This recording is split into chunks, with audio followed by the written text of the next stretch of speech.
don't care what you are, a first-generation student comes from grit. Before you judge me, we're gonna do a get ready with me while we talk about our key points for the day, so that's why I look like this. But anyways, welcome to Sensei Sunday, where we chitty chat every last Sunday of the month about a range of topics. I would love to know what topics you want me to touch on. Right now it's just ones that I feel are relevant, that pop into my head, that I just feel so passionate about, that I want to share. So today's topic is 5 tips for my fellow first generation college students who want some tips on how to make their college experience more enjoyable and just get the best out of their college experience. Before I begin, okay, now that we're looking one step closer to cute, let's talk about who the heck I am, why I have a little bit of say.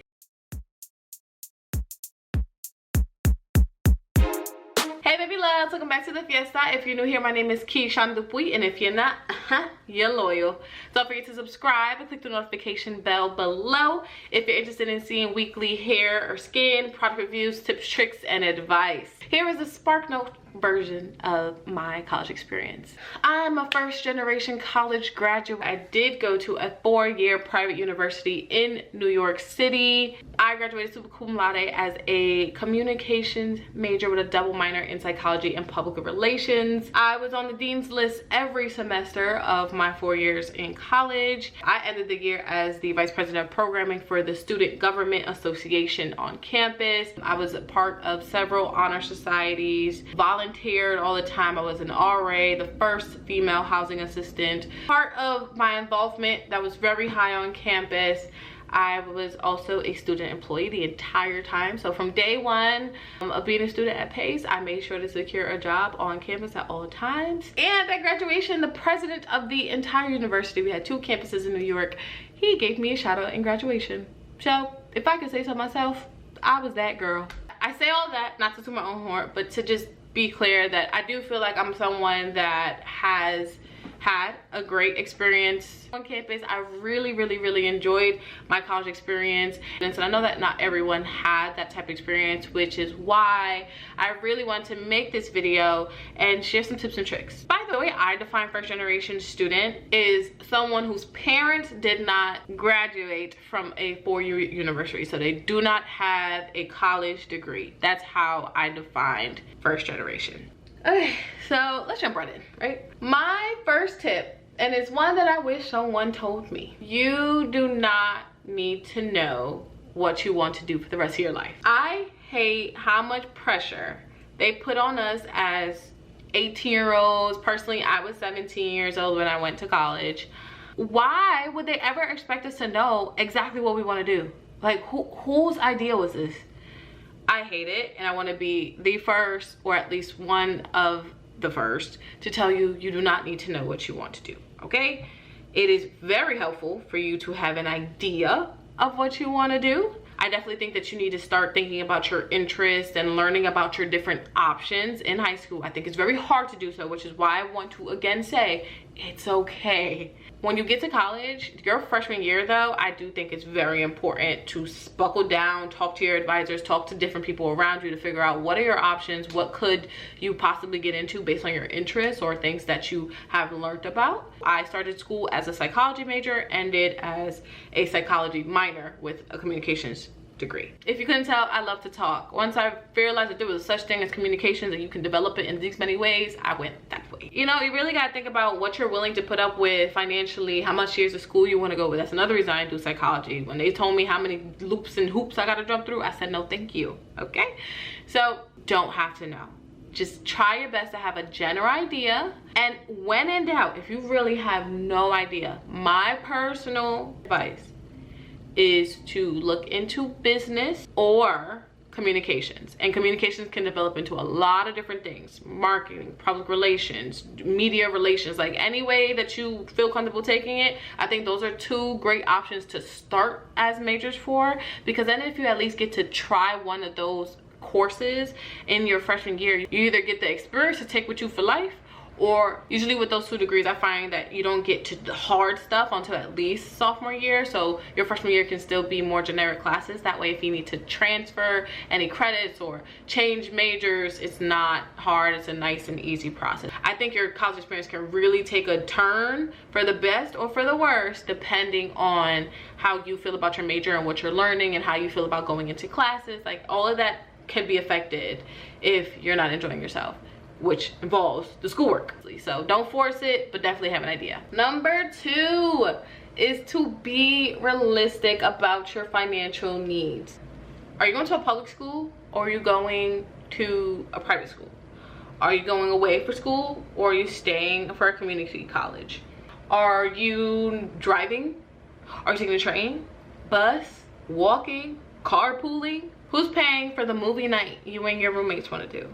I had work study and I made sure to save my money because I was naturally a saver, but did I fully comprehend what my money was going to be needed for? No. My college luckily had a programming board which put on a lot of fun little trips for us, but sometimes you did have to buy a ticket. It's going to be a $20 ticket, $15 ticket for some amazing experiences. So it was always worth it, but you did have to have 20s. You had to have your money ready, and those things add up. And I am super duper blessed to have parents and family that whenever they could was, you know, gonna help me with my books, help me with grocery money.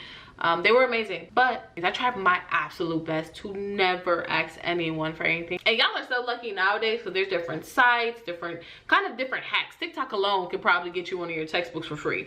At the time, there was no TikTok. Those things weren't really being shared. You really just had to figure out how to get your books. So yeah, think about your financial needs. Do not limit yourself. You're definitely going to get the chance to do those things. I want you to do those things. I want you to go and buy snacks and hang out with your roommates, and just be conscious of where the money's gonna come from, what you need money for, plan in advance, what's needed and how you wanna do it, and what type of experience you wanna have. And with that being said, like, we all know this, but let me be clear. Going to a community college is absolutely a lot cheaper than a private school. Try to get your scholarships, baby, get them grades together so that when it comes to picking a school, you have better options and better opportunities because of the merit scholarships. Do what you can, because anything you can do to save money and make school cheaper for you, just be smart financially. Really quick, if you made this far, I know you're just enjoying the conversation, but you should definitely like and subscribe because you're vibing with your girl. You're enjoying yourself, so let's continue, you know? Number 3 is ask questions to make connections, okay?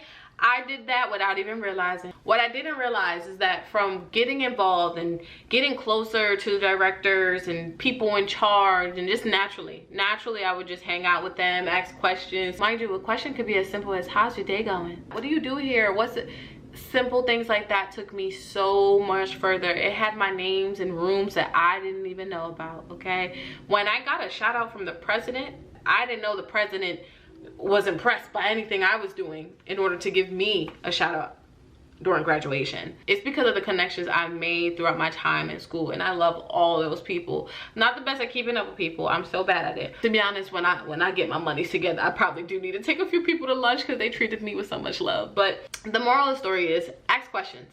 Make those connections, and also just being open to feedback and say, hey, now may not be the best time to do what you were hoping to do, but hey, I'm gonna remember you. I like that you asked me that question. Boom, connection made. Okay.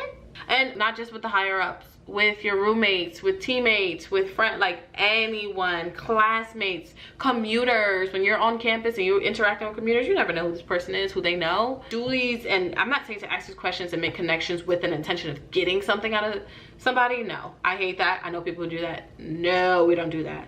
But I am saying that college is the bridge between high school fun, ignorance is bliss lifestyle to adulthood where everything can be really stressful. It's a bridge. It gives you a blend of the two. You can make yourself have the best, most fun, oblivious time. You can make yourself have the most stressful, putting too much on your plate time. You can have a blend. That's what I try my best to do. And I understood that making connections and knowing people in the long run, and just, you know, just having a support system on campus, connections on campus to have bigger and better experiences was just a part of it. So again, you're not using people. Do not make connections just to get something out of people and then drop them like as a hot pocket. No. But you are saying, I would like to grow and evolve, and I understand that people have experience and knowledge that I don't have. So by making these connections and kind of having a flow back and forth with our knowledge and experience, we can both come out better for it. By the way, if you need clarification on anything I'm saying, definitely pause the video, go to the comment section and put your thoughts out. Number 4 is related to these connections that you need to be making. It's a very basic one. If you're on campus, I know that you have heard it 1,002 times already. Get involved. I know. Sounds annoying. If you're not from a community or a high school where it's a big thing for everyone to be joining clubs and such, like that was a very new thing for me. And it's not normal, right, for us to have so many clubs and sports and such for us where I grew up. I don't know any better, to be honest. I just naturally kind of had that oomph where I wanted to do things. I wanted to be a leader. I wanted to learn more, but it wasn't necessarily a conversation. This is us having that conversation. You need to get involved. In order for you to really get a sense of what your college has to offer, regardless if you're a commuter or on campus, I really find it important to have some type of connection to the campus. The only way you can do that is if you get to know people in your community and feel like you have some type of influence or change in your community. Every single organization, no matter how simple or stupid you may feel like it is, I promise you they're having some type of impact on campus. Another organization that I was involved with on campus is the Latin American Students Organization. It was a beautiful organization that I made many bonds with people because I had a personal connection to it. I am an afro-latina woman.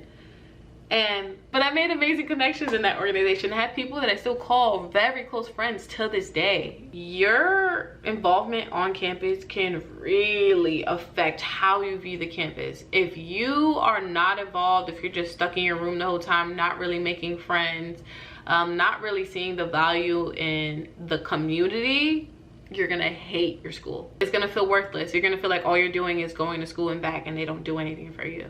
Whereas if you're getting involved and you're making friends, by the way, usually, and I know this because I was that VP of programming for student government, you already paid your student fee. This was my pitch for a lot of people. I'm like, you pay your student fee.